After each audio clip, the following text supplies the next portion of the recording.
हम सब इतिहास पढ़ते हैं, है ना? लेकिन इतिहास की किताबों में कुछ कहानियां वो कहीं खो जाती हैं।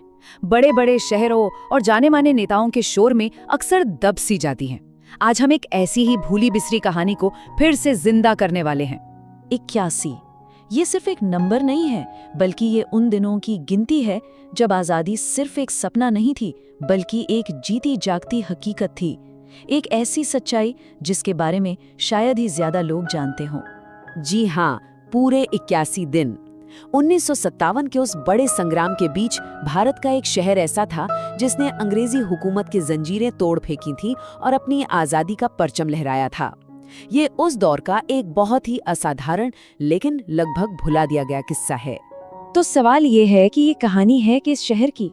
ये कहानी है आजमगढ़ की। और आज हम यही समझेंगे कि आखिर ये सब हुआ कैसे। क्या था आजमगढ़ की मिट्टी में ऐसा जो इसे इतना विद्रोही बनाता था? देखिए, उन 81 दिनों की हैरत अंगेज कहानी को समझने के लिए हमें थोड़ा सा वक्त में पीछे जाना होगा। हमें उस जमीन के मिजाज को समझना होगा।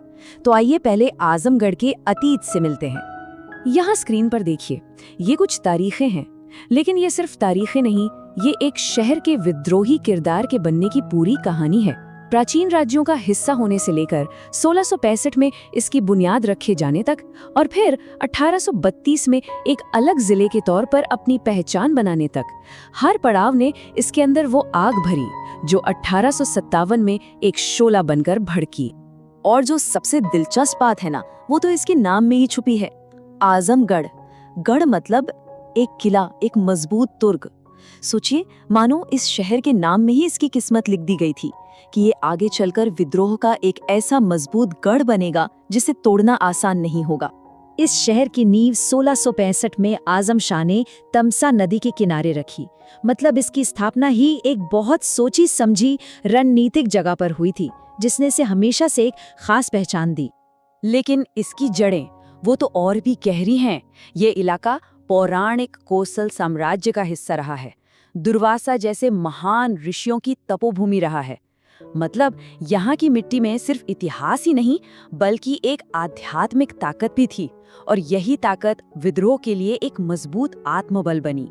तो सवाल ये उठता है कि ये जो ऐतिहासिक और आध्यात्मिक विरासत थी, वो उस विद्रोही जज्बे में कैसे ढली जिसने 81 दिनों तक आज़ादी को थामे रखा।